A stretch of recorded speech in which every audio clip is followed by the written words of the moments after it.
India হারলে আমি আমার নুনু কাটমু। আমি এই কানাদর্শী আর কোনোদিন মানে ইন্ডিয়ার বিপক্ষে কথা কইতাম না, আর কোনোদিন গলাবাজি করতাম না। আমি জানি ইন্ডিয়া অনেক শক্তিশালী দল। ইন্ডিয়ার সাথে বাংলাদেশ আরো সাতবার জন্ম নিলেও বাংলাদেশ ইন্ডিয়ার সাথে জিততে পারবে না। অবশেষে প্রায়শ্চিত্ত করলে মাথা নেড়া করে বাংলাদেশি প্লেয়ারদের ইন্ডিয়া দিল ভরে।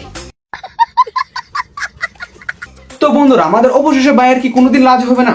কারণ টেস্ট সিরিজ 1-এ আমাদের অবশেষে ভাই চ্যালেঞ্জ দিয়েছিল যে আমাদের বাংলাদেশ যদি আমাদের ইন্ডিয়ার কাছে হাইরা যায় তো সে নাকি মাথা নেড়া করবো। ঠিক আছে, তার চ্যালেঞ্জটা রাখছে, পরাজিত করছে। কারণ ইন্ডিয়া লোক তো কোন সময় পারছে না, পারতো না। নিঃসন্দেহে তুই ঠিক কথা বলেছিস। আর ওখানে বেলাজার করছে কিতা টেস্ট সিরিজ 2-তে মধ্যে কিতা করছে, আমাদের বাংলাদেশ যদি হাইরা যায় আবার তো আবার কিতা করবো, ইন্ডিয়া হারলে আমি আমার নুনু কাটমু।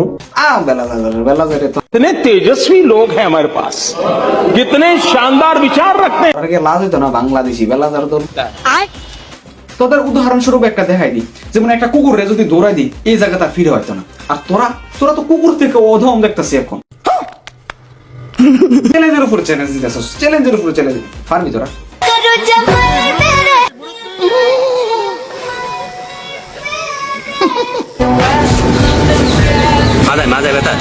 ভারতীয় সমর্থক টাইগার রবিকে মেরেছে, টাইগার রবি শুয়ে করেছে। Wake up to reality. যে টাইগার রবির সাথে আসলে ভারতীয় সমর্থকরা কিছুই করেনি। সে ভিডিও বার্তা এসে এই জিনিসটা খোলাসা করেছে পরবর্তীতে। কিন্তু প্রথম অবস্থায় যখন তাকে এই প্রশ্নগুলো করা হয়েছিল, যখন তাকে ডাক্তারের কাছে নিয়ে যাওয়া হচ্ছিল, তখন তিনি নিজে প্রকাশ করে গিয়েছিলেন যে বাংলাদেশি সমর্থক বাংলাদেশের পতাকাতে তাকে ভারতে উড়াতে নিষেধ করা হয়েছিল এবং এটা নিয়ে প্রতিবাদ করায় তাকে নাকি ধস্তাধস্তি করা হয়েছিল।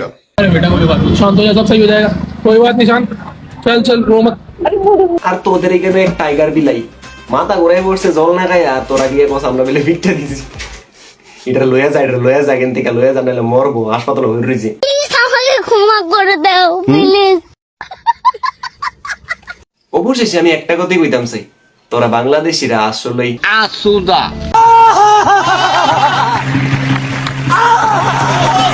লাগে মানুষে কো ছাগল দিয়া যদি আলবাউন যেতে মানুষে কি আর গরু কিন লইলে। ইন্ডিয়া হারলে আমি আমার নুনু কাটমু। বাংলাদেশ টেস্ট সিরিজে বাংলাদেশকে প্রথম চেন্নাই টেস্ট সিরিজে তুলুধুনা করার পর এবার কানপুরে মোতায়েনা হড়াইছে ইউ অল আর গে বাইগান। তোরা জিতবি কিতা কইরা? তোরা ক্রিকেটের লোগোটাই তো আমরা ইন্ডিয়ার মুস্তাফিজের প্যাকেটের মতন আইলি ফুটাই দে। ইন্ডিয়া অনেক শক্তিশালী দল। ইন্ডিয়ার সাথে বাংলাদেশ আরো সাতবার জন্ম নিলেও বাংলাদেশ ইন্ডিয়ার সাথে জিততে পারবে না।